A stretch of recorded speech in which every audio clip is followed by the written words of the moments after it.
আমি আমার ফজলুর রহমান ভাইকে মুজিবনগরের পক্ষ থেকে বক্তব্য রাখার জন্য অনুরোধ করছি। তিনি আশা করি আপনাদের মাঝে অনেক ভালো ভালো কথা বলবেন, যেগুলো আপনাদের মনে দোলা দেবে। 1971 সালে যেসব ঘটনা ঘটে গেছে, 30 লক্ষ শহীদের বিনিময়ে আমাদের এই স্বাধীন বাংলাদেশ স্বাধীন করতে অনেক কষ্ট হয়েছে, অনেক দুঃখ কষ্ট পেরিয়ে আমরা এই স্বাধীনতা পেয়েছি। আর এই প্রসঙ্গে বক্তব্য রাখছেন জনাব মোহাম্মদ ফজলুর রহমান ফজলুল।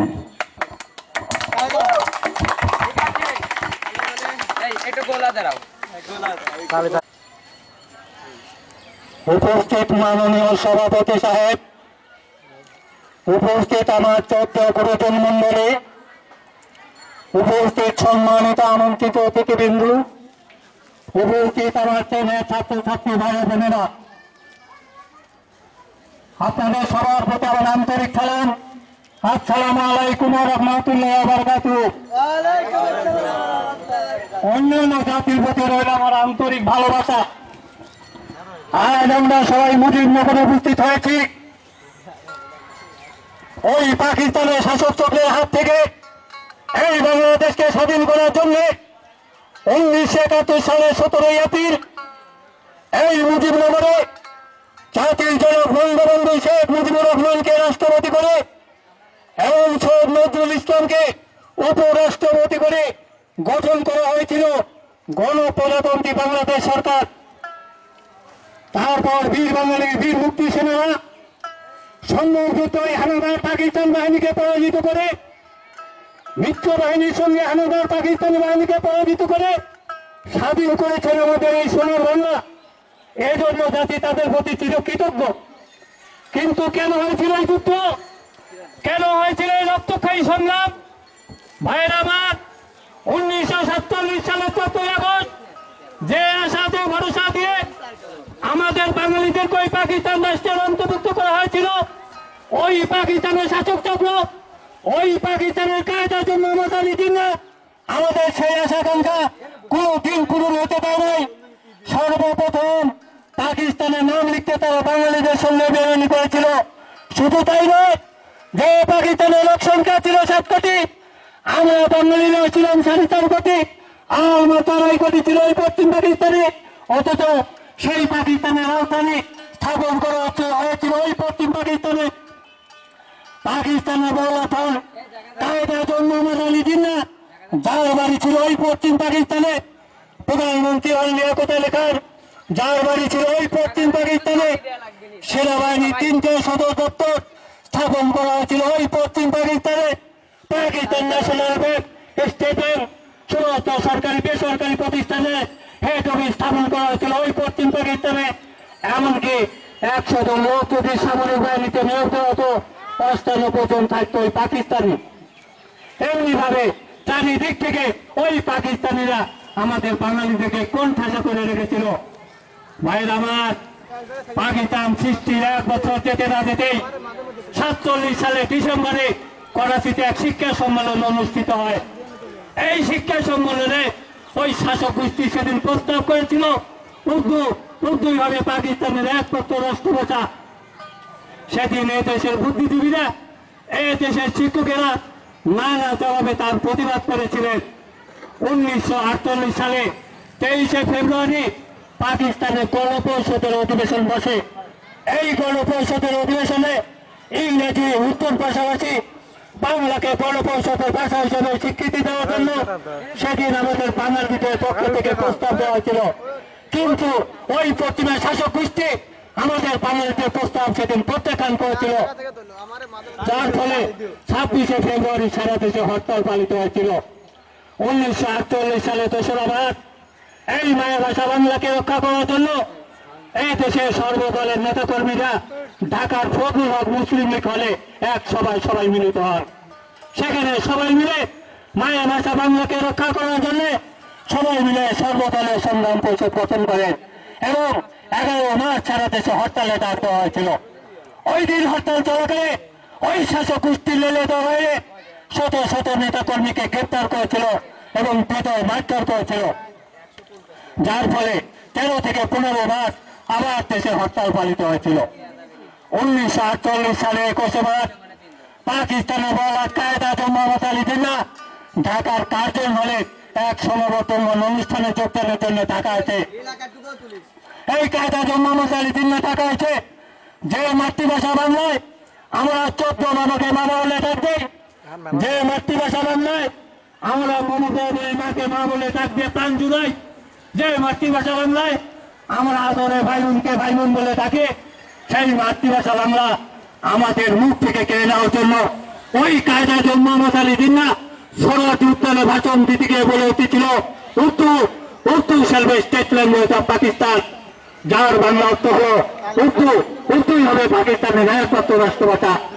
সেদিন পীর বাঙালির পীর সন্তান জাতির জনক বঙ্গবন্ধু শেখ মুজিবুর রহমান টেবিল থাপ্পড় দিয়ে বলেছিলেন নো জিন্না সাহেব Bengali shall be state language of Bangladesh, না জিন্না সাহেব বাংলা বাংলাই হবে বাংলাদেশের একমাত্র রাষ্ট্রভাষা। এই প্রতিবাদের কারণে সেদিন বঙ্গবন্ধু শেখ মুজিবুর রহমানকে গ্রেপ্তার করে ওই পাকিস্তানের কারাগারে আবদ্ধ করা হয়েছিল। ভাইয়ের আমার, দেশের এহেন অবস্থা দেখে এই দেশের রাজনীতিরা সেদিন ভেবেছিলেন আর পাকিস্তানের সঙ্গে নয়, তাদের জন্য একটা আলাদা দল গঠনের প্রয়োজন। তাই 1949 সালে 23 জুন পুরান ঢাকা রোড গার্ডেনে পাকিস্তান গোয়েন্দা পুলিশের নজরে এক প্রবণ বৈঠকের জন্ম হয়। সেদিনের বৈঠকে যিনি সভাপতিত্ব করেছিলেন তিনি ছিলেন মৌলানা মোহাম্মদ আব্দুল হামিদ খান ভাসানী, যার বাড়ি ছিল টাঙ্গাইল। সহ সভাপতি খান আতাউর রহমান ঢাকা, জহুর আহমেদ চট্টগ্রাম, সালাম খান ফরিদপুর, সাধারণ সম্পাদক শেখ মুজিবুর রহমান তখন কারাগারে, সহ সাধারণ সম্পাদক কলকাতা মুস্তাক আহমেদ কুমিল্লা, কোষাধ্যক্ষ ইয়াল মোহাম্মদ খান ঢাকা। এছাড়া ওই ওয়াকিং কমিটিতে আরো 33 জন সদস্য অংশগ্রহণ করেছিলেন। গঠন করা হয়েছিল পাকিস্তান আওয়ামী লীগ। ভাইয়েরা আমার, 1950 সালে পাকিস্তানের প্রধানমন্ত্রী লিয়াকত আলী খান গণ পরিষদে ঘোষণা করে উর্দুই হবে পাকিস্তানের একমাত্র রাষ্ট্রভাষা। সেদিন এই দেশের আওয়ামী লীগ, এই দেশের কৃষক শ্রমিক তার তীব্র প্রতিবাদ করেছিল, যার ফলে গণ পরিষদে ভাষার আলোচনা সেদিন স্থগিত হয়ে গিয়েছিল। 1951 সালে প্রকাশ্য দিবালোকে এক আতাতিয়ার গুলিতে পাকিস্তানের প্রধানমন্ত্রী লিয়াকত আলী খান নিহত হলে পাকিস্তানের প্রধানমন্ত্রী হয় খাজা নাজিমুদ্দিন। এই খাজা নাজিমুদ্দিন 1952 সালে 26শে জানুয়ারি ঘোষণা করে উর্দুই হবে পাকিস্তানের একমাত্র রাষ্ট্রভাষা। সেদিন এই দেশের আওয়ামী লীগ, এই দেশের সাধারণ মানুষ, কৃষক শ্রমিক ছাত্র জনতা খুবই বিক্ষোভে ফেটে পড়েছিল। সর্বদলীয় সংগ্রাম পরিষদ থেকে সেদিন ঘোষণা দেওয়া হয়েছিল যতদিন পর্যন্ত আমাদের মায়ের ভাষা বাংলাকে স্বীকৃতি না দেওয়া হবে ততদিন পর্যন্ত আমরা বাঙালিরা সংগ্রাম চালিয়ে যাব।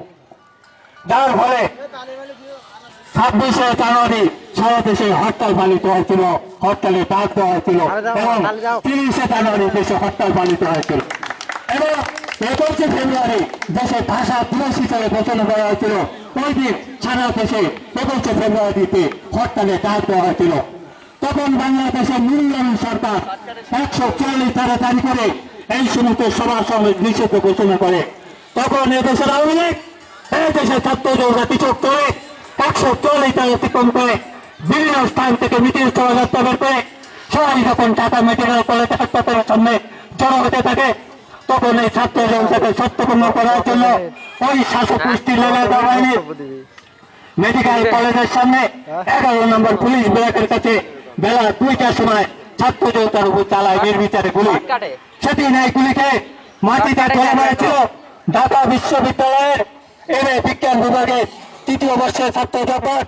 গুলিকে বাঁচিয়ে চলে পড়ছিল সালাম, বরকত, রমিক, শফিউল আরো শত শত ছাত্র জনতা। সেদিন মায়ের ভাষা বাংলাকে রক্ষা করতে গিয়ে ওই ঢাকার কালো রাজপথ রক্তে লাল হয়ে গিয়েছিল এবং মায়ের ভাষা রক্ষা করতে গিয়ে এই বুকের তাজা রক্ত রাজপথে ঢেলে দিয়ে মায়ের ভাষা বাংলাকে রক্ষা করা হয়েছিল। এটাই ছিল 1952 সালে 21শে ফেব্রুয়ারি ভাষা আন্দোলন।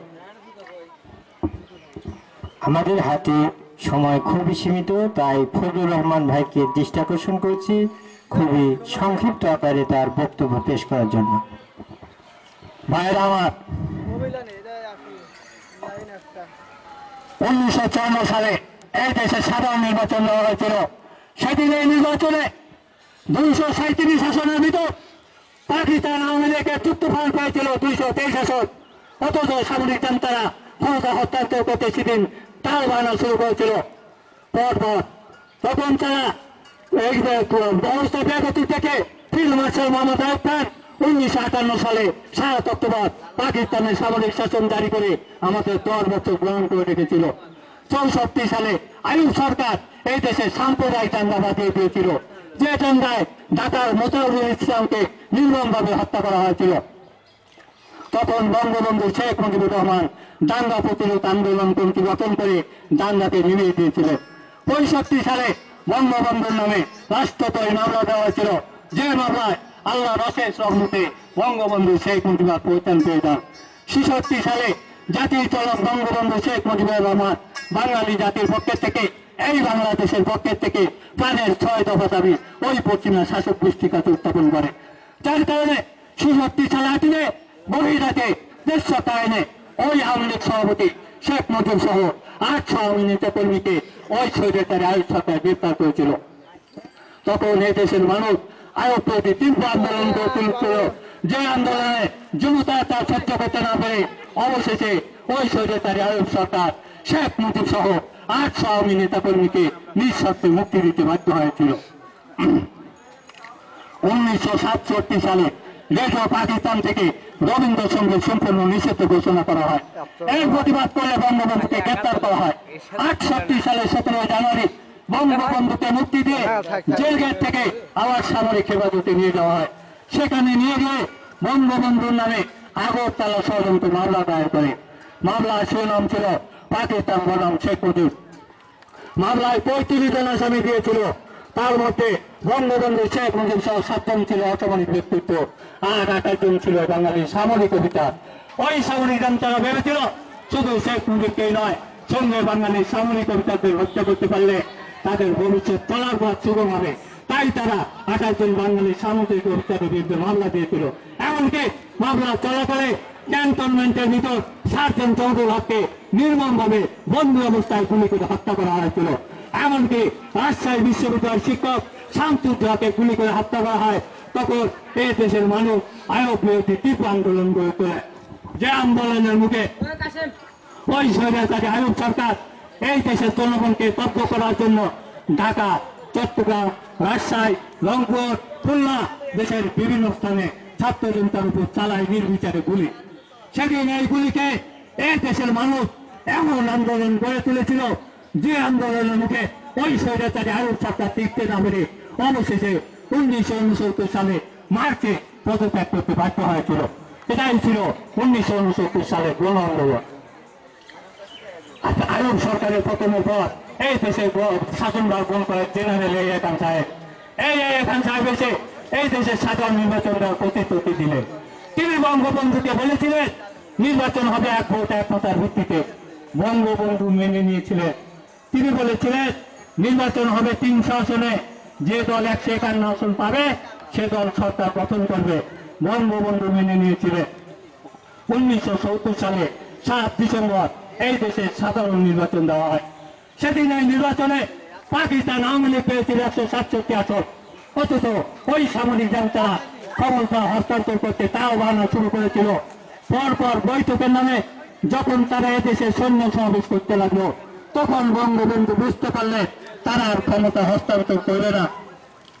তখন বঙ্গবন্ধু শেখ মুজিবুর রহমান বাঙালি জাতির উদ্দেশ্যে 7ই মার্চ ঢাকা রেসকোর্স ময়দানে ঐতিহাসিক ভাষণ দেন। সেদিন তিনি ভাষণে বলেছিলেন, এবারের সংগ্রাম আমাদের মুক্তির সংগ্রাম, এবারের সংগ্রাম স্বাধীনতার সংগ্রাম। বঙ্গবন্ধুর ঘোষণার সঙ্গে সঙ্গে এই দেশের মানুষ প্রতিবাদ মুখর হয়েছে। তখন এই দেশের মানুষকে বিচ্ছিন্ন করার জন্য ওই স্বৈরাচারী আইয়ুব সরকার ওই খান সাহেব নীল নকশা আঁকাতে থাকে। যে নীল নকশার পরিপ্রেক্ষিতে 1971 সালে 25 মার্চ খান সাহেব এই দেশে অপারেশন সার্চলাইট জারি করেছিল। তিনি সার্চলাইট জারি করে বলেছিলেন, আমি বাংলার মানুষ চাই না, শুধু বাংলার মাটি চাই। তখন জাতির এই ভোট বুদ্ধিতে দেশের স্বাধীনতা রক্ষা করার জন্য, দেশের গণতন্ত্র রক্ষা করার জন্য জাতির জনক বঙ্গবন্ধু শেখ মুজিবুর রহমান 26শে মার্চের প্রথম প্রহরে দেশের স্বাধীনতা ঘোষণা করেন, যার কারণে 26শে মার্চ দেশের স্বাধীনতা পালিত হয়। বঙ্গবন্ধুর স্বাধীনতা ঘোষণার সঙ্গে সঙ্গে এই দেশের মানুষ প্রতিবাদমুখী হয়ে ওঠে। তখন বঙ্গবন্ধুকে স্বাধীনতা ঘোষণা কিছুক্ষণ পরে গ্রেপ্তার করে পাকিস্তানে কারাগারে নিয়ে যাওয়া হয়। তারপর ওই হানাদারেরা অপারেশন সার্চলাইট জারির সঙ্গে সঙ্গে রাতে রাতারে ঢাকার বিভিন্ন অলিতে প্রতিশোধ নিয়েছিল পাকিস্তান পদাতিক বাহিনী, শাহজাহান কামান ক্যাম্প। রাত 11টায় তারা হোটেল সোনারগাঁও ঘেরাও করে। যে হোটেলে বিদেশি সাংবাদিকরা অবস্থান করছিল, ওই হোটেল ঘেরাও করে তাদের বলা হয়েছিল কেউ যদি বাইরে বাড়ায় তাদের গুলি করে হত্যা করা হবে। রাত 11টার পর গর্জে ওঠে সেই ট্যাঙ্কের ভীষণ গর্জন, গর্জে ওঠে কামান মোটার ছেলের আওয়াজ, গর্জে ওঠে মেশিন গানের কর্কট শব্দ। রাত 11টার পর তারা ঘুমান্ত জাগ্রত জনসাধারণের উপর তালায় নির্বিচারে গুলি। সেটি সারা ঢাকা সহ সারা বাংলাদেশ পৃথিবী থেকে বিচ্ছিন্ন হয়ে পড়েছিল।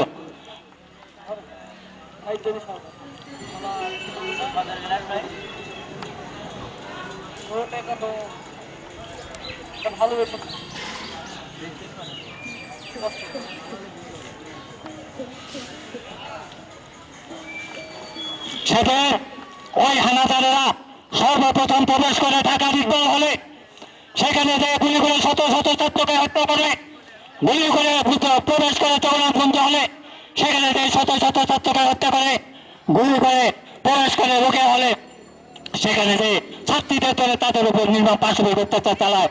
তাদের হাত থেকে রক্ষা পাওয়ার জন্য অনেক ছাত্রী সেদিন উপর থেকে লাফ দিয়ে নিজের জীবন নিজে বিসর্জন দিয়েছিল। তারপর আরেকটা হলে ঢুকে ছাত্রদের দ্বারা গণকবর খোলায়। গণকবর করা শেষ হলে ওই ছাত্রদেরকে লাইন করে দাঁড় করে বাস ফায়ার করে তাদের গণকবরে ফেলে দিয়ে মাটি চাপা দিয়েছিল। ওই দিন ঢাকা বিশ্ববিদ্যালয়ের 9 জন অধ্যাপককে তারা হত্যা করেছিল। এমনি ভাবে মুহূর্তের মধ্যে তারা সারা বাংলাদেশে অগ্নিসংযোগ শুরু করে, নারী ধর্ষণ শুরু করে, ব্যাংক ট্রেজারি লুট করতে শুরু করে, গ্রামকে গ্রাম আগুন দিয়ে জ্বালিয়ে বাড়িঘর ছারখার করে দিতে শুরু করে। তখন তাদের হাত থেকে বাঁচার জন্য প্রায় 1 কোটি মানুষ প্রতিবেশী রাষ্ট্র ভারতে গিয়ে আশ্রয় গ্রহণ করে। তখন প্রধানমন্ত্রী তাজউদ্দিন আহমেদ তড়িঘড়ি করে সীমান্ত অতিক্রম করে ভারতের প্রধানমন্ত্রী ইন্দিরা গান্ধীর সঙ্গে সাক্ষাৎ করে। তিনি ইন্দিরা গান্ধীকে বলেছিলেন, ওই পাক বাহিনী আমার দেশের মানুষকে নির্বিচারে গুলি করে হত্যা করছে, ওই পাক বাহিনী মাহবুবদের ইজ্জত হরণ করে তাদের প্যানেট খুঁজিয়ে গুলি করে ট্রেনের মধ্যে পথের মধ্যে ফেলে দিচ্ছে, ওই পাক বাহিনী মায়ের কোল থেকে জীবন্ত শিশুকে টান দিয়ে নিয়ে মায়ের সামনে কাঁচের সাথে আছাড় দিয়ে, দেওয়ালের সাথে আছাড় দিয়ে ওই শিশুকে হত্যা করে শিশুর লাশ দূরে ফেলে দিচ্ছে। এই সমস্ত দেখে শুনে, এই সমস্ত শুনে ভারতের প্রধানমন্ত্রী ইন্দিরা গান্ধী সেটি নিজে পায়ে হেঁটে আশ্রয় শিবির পরিদর্শন করেন। আশ্রয় শিবির পরিদর্শনকালে ওই ভারতের প্রধানমন্ত্রী দেখতে পান সেই স্বজনহারা মানুষের করুণ কান্না, শুনতে পান সেই ইজ্জত, সেই শিশু মায়ের কোল থেকে, যে শিশু মায়ের কোল থেকে জীবন্ত শিশুকে টান দিয়ে নিয়ে মায়ের সামনে শিশু পা ধরে আচার দিয়ে দেওয়ালের সাথে আচার দিয়ে ওই শিশুকে হত্যা করে শিশুর লাশ দূরে ফেলে দিয়েছিল। সেই শিশু মায়ের করুণ কান্না দেখতে পান, সেই ইজ্জতহারা মাহবুবদের বিভৎস রূপ। এই সমস্ত দেখে শুনে সেদিন ভারতের প্রধানমন্ত্রী ইন্দিরা গান্ধী চোখের জলে বুক পাঠিয়ে দিয়ে বলেছিলেন, আমি নিজের চোখে তা দেখতে পাচ্ছি, আমি নিজের কানে তা শুনতে পাচ্ছি, তারা সভ্য দুনিয়া সভ্য মানুষ হিসেবে আমি এই সব অত্যাচার কোনোদিন নীরবে সহ্য করতে পারি না। তখন তিনি প্রধানমন্ত্রী তাজউদ্দিন আহমেদকে সাহায্যের আশ্বাস প্রদান করেন। তাজউদ্দিন আহমেদ তড়িঘড়ি করে জাতীয় পরিষদ 85 পদের সদস্যদের মত নিয়ে এই সীমান্ত রেখা কুষ্টিয়া জেলা এখন মেহেরপুর মহকুমা, এখন মেহেরপুর জেলা হয়েছে। এই মেহেরপুর জেলা থেকে 12 কিলোমিটার দূরে এই বাগুয়া ইউনিয়নের অন্তর্গত বৈদ্যনাথতলা গ্রাম, যেখানে এখন মুজিবনগর নাম দেওয়া হয়েছে, এইখানে জাতীয় জনক বঙ্গবন্ধু শেখ মুজিবুর রহমানকে রাষ্ট্রপতি করে, সৈয়দ নজরুল ইসলামকে উপরাষ্ট্রপতি করে, তাজউদ্দিনকে প্রধানমন্ত্রী করে, কামরুজ্জামানকে স্বরাষ্ট্রমন্ত্রী করে, ক্যাপ্টেন মনসুরকে অর্থমন্ত্রী করে এবং খন্দকার মুশতাক আহমেদকে পররাষ্ট্রমন্ত্রী করে, এমএজি ওসমানীকে, আতাউর গনি ওসমানীকে মুক্তিবাহিনী প্রদান করে, আসাম আত্মরক্ষে সেনাবাহিনী প্রদান করে গঠন করা হয় গণপ্রজাতন্ত্রী বাংলাদেশ সরকার। তারপর এই দেশকে 11টা সেক্টরে বিভক্ত হয়ে প্রতি সেক্টরে একজন করে সেক্টর কমান্ডারের দায়িত্বে এই দেশে মুক্তিযুদ্ধ পরিচালনা হতে থাকে। বীর বাঙালি বীর মুক্তি সেনা অস্ত্রের আঘাতে যখন ওই পাকিস্তান হানাদার বাহিনী দেখলো তারা আর টিকতে পারছে না, তখন তাদের পথে অবশ্যম্ভাবী, তখন তারা এই যুদ্ধকে আন্তর্জাতিক ঋণ দেওয়ার জন্য পাকিস্তানের F-16 জঙ্গি বিমান 3রা ডিসেম্বর বেলা 3টার সময় ভারতে আগ্রা, অনুরপুর, শ্রীনগর বিমান ঘাঁটির উপর অতর্কিতে বিমান হামলা চালায় এবং বোমাবর্ষণ করে। শুধু তাই নয়, ভারতের 11টা রাডার স্টেশনের উপর তারা হামলা চালায়। তখন ভারতের প্রধানমন্ত্রী ইন্দিরা গান্ধী পাকিস্তানের সঙ্গে যুদ্ধ ঘোষণা করেন। নতুন করে শুরু হয় পাকিস্তানের সঙ্গে বাংলাদেশের মুক্তিবাহিনী এবং ভারতের মিত্র বাহিনীর যুদ্ধ। 4 ডিসেম্বর সুগার মিত্র মুক্তিবাহিনী যৌথ কমান্ড কে করেন ওই হানাদার বাহিনীর নিয়াতে টিকতে না পেরে অবশেষে 93,000 সৈন্য সহ 1971 সালের 16 ডিসেম্বর এই বিকাল 4টা 1 মিনিটে আত্মসমর্পণ করে স্বাক্ষর করে স্বাধীন হয় সোনার বাংলা। ভাইরা আমার, আজ আমি মুজিবনগর দাঁড়িয়ে এই দেশের মানুষের উদ্দেশ্যে শুধু একটা কথাই বলে যাব, যেভাবে আপনারা 1952 সালে জাতির জনক বঙ্গবন্ধু শেখ মুজিবুর রহমানের তাকে আপনারা বুকে তাজা রক্ত ওই রাজপথে ঢেলে দিয়ে মায়ের ভাষা বাংলাকে রক্ষা করেছেন, যেভাবে 1969 সালে ওই বঙ্গবন্ধু তাকে গণ আন্দোলন করে আপনারা ওই স্বৈরাচারী আইয়ুব সরকারের পতন ঘটিয়েছেন, যেভাবে আপনারা 1971 সালে বঙ্গবন্ধু শেখ মুজিবুর রহমানের স্বাধীনতা তাকে আপনারা অস্ত্র হাতে সম্মান করতে ওই হানাদার পাকিস্তান বাহিনীকে পরাজিত করে এই সোনার বাংলাকে স্বাধীন করেছে। আজ তাদের সূচকা কন্যা, দেশ রত্ন, গণতন্ত্রের মানুষ কন্যা তথা সারা বিশ্বের শান্তির একমাত্র প্রতীক মাননীয় প্রধানমন্ত্রী শেখ হাসিনার ডিজিটাল বাংলাদেশ গড়ার কাছে আপনারা সবাই আত্মনিয়োগ করেন। এখন শেখ হাসিনার শুধু একটাই লক্ষ্য, সেটা হচ্ছে কলের টাকা কুড়াল চলে কৃষক ভাইরা তর নাঙ্গল পেছে গল্প বলা শোনাতে শেখ মুজিবের বাংলাদেশ জয় বাংলা, জয় বঙ্গবন্ধু, জয় হোক বাংলার মেহনতি মানুষের। অত্যন্ত খুবই সুন্দর বক্তব্য রাখলেন।